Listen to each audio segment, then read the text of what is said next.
امیر المؤمنین عمر فاروق اعظم رضی اللہ تعالیٰ عنہ کی شہادت بخاری شریف میں ہے کہ عمر رضی اللہ تعالیٰ عنہ نے بارگاہ الہی میں دعا کی، یا پروردگار عالم مجھے اپنی راہ میں شہادت عطا فرما اور اپنے رسول کے شہر میں مجھ کو موت نصیب فرما۔ حضرت عمر رضی اللہ تعالیٰ عنہ کی دعا اس طرح قبول ہوئی کہ حضرت مغیرہ بن شعبہ رضی اللہ تعالیٰ عنہما کہ مجوسی غلام ابو لولو نے آپ سے شکایت کی کہ اس کا آقا حضرت مغیرہ رضی اللہ تعالیٰ عنہ روزانہ اس سے 4 درہم وصول کرتے ہیں، آپ اس میں کمی کرا دیجئے۔ آپ نے فرمایا کہ تم لوہار اور بڑھئی کا کام خوب اچھی طرح جانتے ہو اور نقاشی بھی بہت عمدہ کرتے ہو، تو 4 درہم تمہارے لیے کچھ زیادہ نہیں ہیں۔ اس جواب کو سن کر وہ غصہ سے تلملاتا ہوا واپس چلا گیا۔ کچھ دنوں کے بعد حضرت عمر رضی اللہ تعالیٰ عنہ نے اسے پھر بلایا اور فرمایا کہ تو کہتا تھا کہ اگر آپ کہیں تو میں ایسی چکی تیار کر دوں جو ہوا سے چلے۔ اس نے تیور بدل کر کہا کہ ہاں، میں آپ کے لیے ایسی چکی تیار کر دوں گا جس کا لوگ ہمیشہ ذکر کیا کریں گے۔ جب وہ چلا گیا تو آپ نے فرمایا یہ لڑکا مجھے قتل کی دھمکی دے کر گیا ہے، مگر آپ نے اس کے خلاف کوئی کارروائی نہیں کی۔ ابو لولو غلام نے آپ کے قتل کا پختہ ارادہ کر لیا، ایک خنجر پر دھار لگائی اور اس کو زہر میں بجھا کر اپنے پاس رکھ لیا۔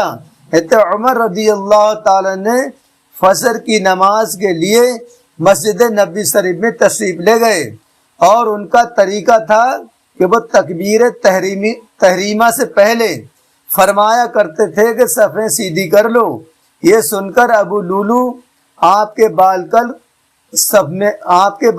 قریب صف میں آ کر کھڑا ہو گیا، اور پھر آپ کے کندھے پر اور پہلو پر خنجر سے 2 بار کیا، جس سے آپ گر پڑے۔ اس کے بعد اس نے اور نمازیوں پر حملہ کر کے 13 آدمیوں کو زخمی کر دیا، جس میں سے بعد میں 6 افراد کا انتقال ہو گیا۔ اس وقت جبکہ وہ لوگوں کو زخمی کر رہا تھا، ایک عراقی نے اس پر کپڑا ڈال دیا، اور جب وہ اس کپڑے میں الجھ گیا تو اس نے اسی وقت خودکشی کر لی۔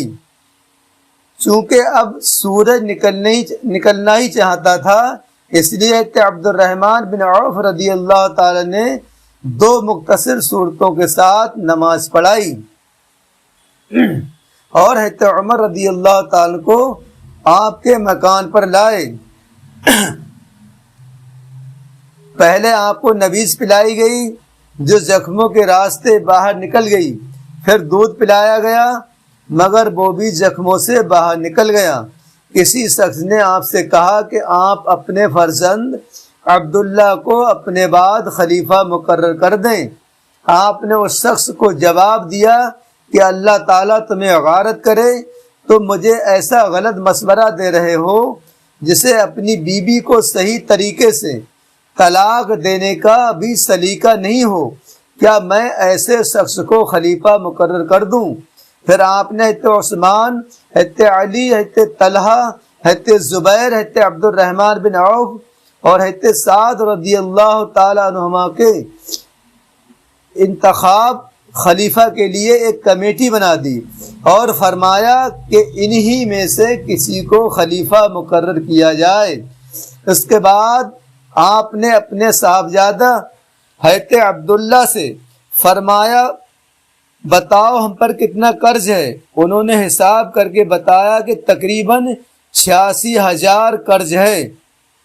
آپ نے فرمایا کہ یہ رقم ہمارے مال سے ادا کر دینا، اور اگر اس سے پورا نہ ہو تو بنو عدی سے مانگنا، اور اگر اس سے بھی پورا نہ ہو تو قریش سے لے لینا۔ پھر آپ نے فرمایا جاؤ حضرت عائشہ رضی اللہ تعالی عنہا سے کہو کہ عمر اپنے دونوں دوستوں کے پاس دفن ہونے کے لیے اجازت چاہتا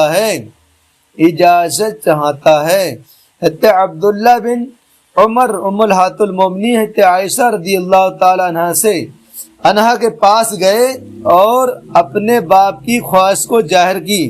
انہوں نے فرمایا کہ یہ جگہ تو میں نے اپنے لیے محفوظ کر رکھی تھی، مگر میں آج اپنی ذات پر حضرت عمر رضی اللہ تعالیٰ عنہ کو ترجیح دیتی ہوں۔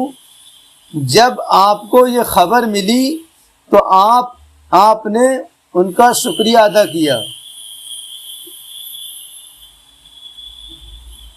26 ذی الحجہ 23 ہجری بدھ دن آپ زخمی ہوئے اور 3 دن بعد 10 برس 6 ماہ 4 دن امور خلافت کو انجام دے کر 63 سال کی عمر میں وفات پائی۔ انا للہ و انا الیہ راجعون۔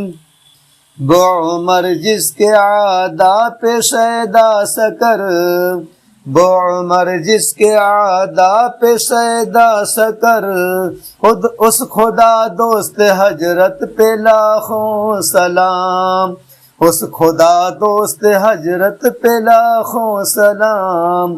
اور ترجمان نبی ہم جوان نبی، ترجمان نبی ہم جوان نبی، جان شان عدالت پہ لاکھوں سلام، جان شان عدالت پہ لاکھوں سلام۔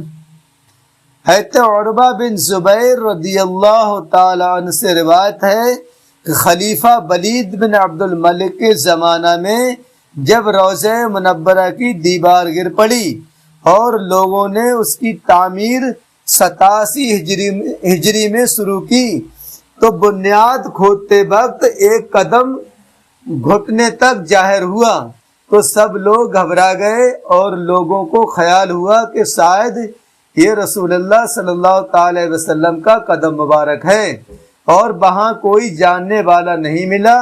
تو حضرت عروہ بن زبیر رضی اللہ تعالی عنہما نے کہا کہ لا واللہ، یعنی خدا کی قسم یہ حضور صلی اللہ تعالی وسلم کا قدم شریف نہیں ہے بلکہ یہ حضرت عمر رضی اللہ تعالی عنہما کا قدم مبارک ہے۔ خلاصہ یہ کہ تقریباً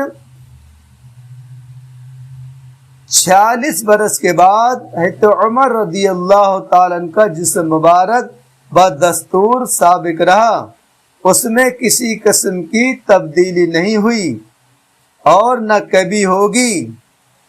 زندہ ہو جاتے ہیں جو مرتے ہیں حق کے نام پر، زندہ ہو جاتے ہیں جو مرتے ہیں حق کے نام پر، اور اللہ اللہ موت کو کس نے مسیحا کر دیا، اللہ اللہ موت کو کس نے مسیحا کر دیا۔ صلی اللہ علیہ نبی الامی وآلہ صلی اللہ علیہ وسلم، صلاۃ و سلام علیہ یا رسول اللہ صلی اللہ تعالی علیہ وسلم۔